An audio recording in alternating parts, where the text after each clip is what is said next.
Student जेपीआईसी digital study में आपका स्वागत है।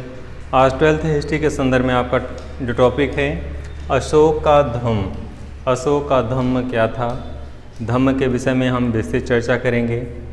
जैसा कि इसके पहले आप वीडियो में जा चुका है चंद्रगुप्त मौर्य के विषय में, उसका बहुत सारा उपलब्धियाँ, कार्य, विशिष्टताओं के बारे में आपको अध्ययन किया था। चंद्रगुप्त मौर्य अपने शक्ति एवं पराक्रम के बल पे, अपने गुरु चाणक्य के सहयोग के बल पे भारत में विशाल साम्राज्य की स्थापना की थी। तो इस तरह की रूपरेखा थी कि भारत में चंद्रगुप्त मौर्य ने अपने गुरु चाणक्य की सहायता से भारत में एक विशाल साम्राज्य की स्थापना की थी। आगे चल कर के अशोक जब शासक बनता है तो अशोक कलिंग युद्ध जब लड़ता है और कलिंग युद्ध के पश्चात, चूँकि कलिंग युद्ध में उसने 99 भाइयों की हत्या की और उसके पश्चात देखा कि किस तरह से युद्ध भूमि में सैकड़ों हज़ारों लोग संख्या में लोग मारे गए हैं, कितने लोग घायल हुए हैं। इतनी बड़ी संख्या में देख करके, लोगों को घायल स्थिति को देख करके उसका हृदय परिवर्तित हो गया। उसका हृदय बहुत ज़्यादा अभिभूत हुआ और उसके मन में इस तरह की एक विचार आया कि अब भविष्य में कभी हम युद्ध नहीं करेंगे। उसने जो है दृढ़ संकल्प लिया कि आने वाले समय में हम युद्ध नहीं करेंगे, हिंसा नहीं करेंगे, हमेशा युद्धों से दूर रहेंगे।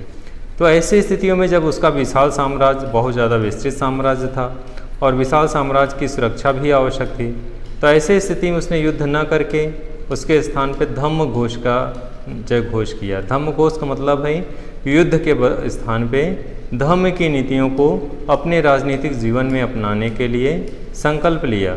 तो इस तरह से सम्राट अशोक, जैसा कि धम्म है, धम्म किसी धर्म विशेष से संबंधित नहीं है, बल्कि उसका जो धम्म था अशोक का, वो मानव कल्याण के लिए था। सभी धर्मों के, सभी जातियों के, सभी वर्गों के लिए था। किसी संप्रदाय विशेष के लिए ये धर्म या धम्म नहीं था। अशोक का धम्म जो है उन विशिष्टताओं से युक्त था जो किसी वर्ग विशेष को आकर्षित नहीं करता था, बल्कि संपूर्ण मानवता के कल्याण के लिए था। संपूर्ण मानवता के मानवीय मूल्यों को बढ़ाने वाला था, लोगों में नैतिक मूल्यों, नैतिक आदर्शों को परिपूर्ण करने वाला था। तो इस तरह से अशोक का धम्म विशिष्ट अभिलक्षणों वाला धम्म था। ऐसा धम्म जिसमें मानवीय गुणों से परिपूर्ण था, ऐसा धम्म जो लोगों को चरित्रवान बनाता था, ऐसा धम्म जो लोगों को नैतिकवान बनाता था, जो भारतीय राष्ट्र के निर्माण के लिए, भारतीय देश की एकता और अखंडता के लिए बहुत ही आवश्यक था। और ऐसे विषम परिस्थितियों में जब उसने युद्ध न करने की स्थिति में था, युद्ध कभी न करने का दृढ़ संकल्प लिया था, तो ऐसे परिस्थितियों में उसके पास एक ही अस्त्र था कि धम्म का सहारा लेता और इसी के रास्ते पर उसने जीवन भर चला। चूँकि अशोक बौद्ध धर्म अनुयायी था और आगे चल के उसने किस तरह से अपने राजनीतिक जीवन में, भारतीय राजनीति जीवन में उसने धम्म का सहारा लिया। धम्म के अंतर्गत उसने बहुत सारे कार्यों को संकल्प के रूप में आगे बढ़ाया। किस तरह से धर्म का प्रचार किया, धम्म का उसके क्या स्वरूप था, इसके विषय में हम लोग अध्ययन करेंगे। तो चलिए स्टार्ट करते हैं, विषय वस्तु को आगे बढ़ाते हैं। धम्म शब्द संस्कृत भाषा के, धम्म शब्द संस्कृत भाषा के धर्म का प्राकृत रूपांतर है। धर्म का प्राकृत रूपांतर है। अशोक ने अपने साम्राज्य को अखंड बनाने के लिए धम्म मीन्स नैतिक उत्थान संबंधी बौद्ध धर्म के सिद्धांत का प्रचार भी अपने साम्राज्य में किया। तो यहाँ पे जो अशोक का धम्म है, कैसा धम्म है, वो किसी वर्ग विशेष, किसी संप्रदाय विशेष के लिए नहीं था। संपूर्ण भारत को, जो अखंड भारत है, वो कभी डिवाइड ना होने पाए। जो यहाँ पे लोग रहते हैं, विविध भाषी लोग, विविध जातियों के लोग, विविध संप्रदायों के लोग, सबको कैसे एकजुट किया जा सके। तो उसके धम्म में संपूर्ण मानव कल्याण के लिए अच्छी बातें थी। उसके धम्म में मानवीय मूल्यों से परिपूर्ण थी। उसके धम्म में हिंसा नहीं था।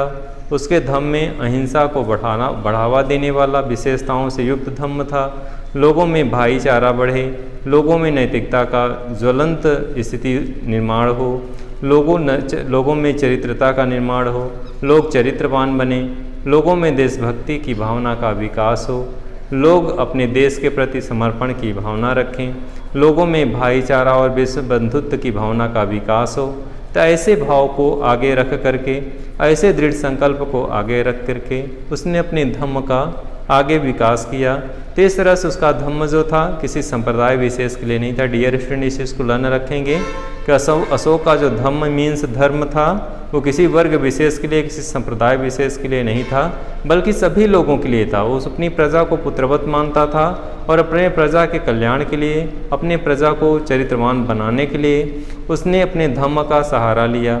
धम्म के माध्यम से ही लोगों को मानवीय मूल्य से परिपूर्ण करना चाहता था। धम्म के माध्यम से ही लोगों को नैतिकवान बनाना चाहता था और धम्म के माध्यम से ही लोगों को देशभक्ति का पाठ पढ़ाना चाहता था।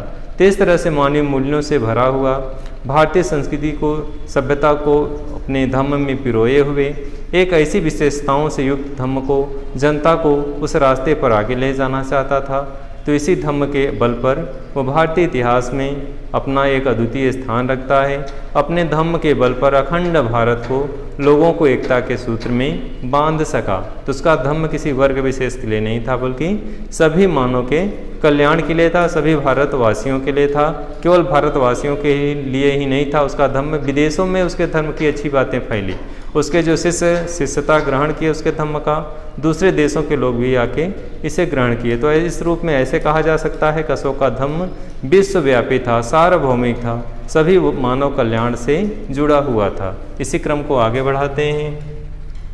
जैसा कि आप जानते हैं कि अखंड भारत को एकजुट करने के लिए, नैतिक उत्थान के लिए, बौद्ध धर्म के सिद्धांतों का प्रचार करने के लिए उसने अपने साम्राज्य में धम्म का सहारा लिया।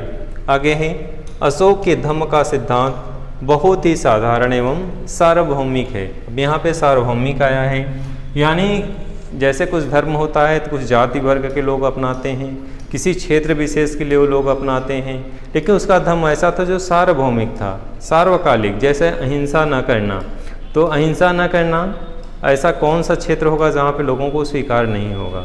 ऐसा धर्म, ऐसी सिद्धांत, ऐसा सद्गुण, ऐसे उच्च विचार जो संपूर्ण मानवता के लिए उपयोगी हैं, जो सार्वभौमिक है, हर जगह पे इसे स्वीकार करने योग्य माना जाता है। तो इस तरह से अशोक का धम्म सार्वभौमिक था, संपूर्ण पृथ्वी पे इस सिद्धांत को अपनाने योग्य लाया गया था। एक ऐसा धर्म जिसको सभी लोगों को ग्राह्य था, किसी भी तरह का कोई विरोधाभास नहीं था, क्योंकि ये व्यवहारिक जीवन में अपनाए जाने योग्य था। किसी भी तरह का कर्मकांड नहीं था, किसी भी तरीके का वर्ग विशेष के लिए नहीं था, बल्कि संपूर्ण मानवता के लिए था। भब्रू शिलालेख में अशोक के धम्म का उल्लेख मिलता है। किस शिलालेख में? भब्रू शिलालेख में अशोक के धम्म का उल्लेख मिलता है, जिसमें वह त्रिसंघ, बुद्ध, धम्म एवं संघ में विश्वास करता था।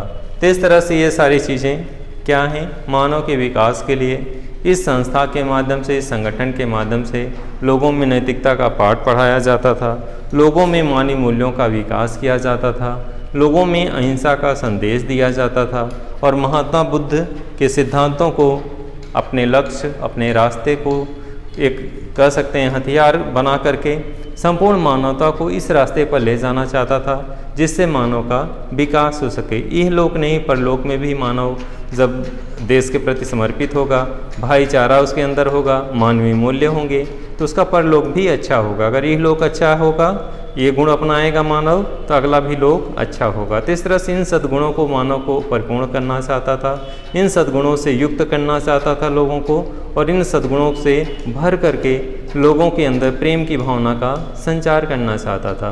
तो इस तरह से सम्राट अशोक के जो धम्म था वो बुद्ध धम्म, त्रिसंघ और इन माध्यमों से वो नागरिकों को, अपने देश के वासियों को सर्वगुण संपन्न बना करके, इन गुणों से युक्त बना करके आगे बढ़ना चाहता था।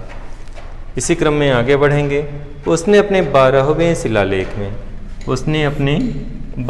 शिलालेख में धम्म के विषय में उल्लेख किया है। तो धम्म के विषय में जो उसने व्यापक चर्चा किया है कि हमारा धर्म का स्वरूप क्या है, क्या किसी वर्ग विशेष के लिए है? ऐसा नहीं है। उसका धम्म का जो स्वरूप था संपूर्ण मानव कल्याण के लिए था।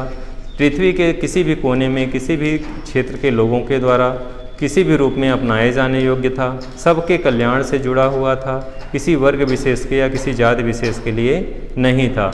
उसके धम्म में नैतिकता थी, उसके धम्म में सदाचार था, उसके धम्म में अहिंसा थी, यानी सभी धर्मों की अच्छी बातें उसमें ग्राह्य थी।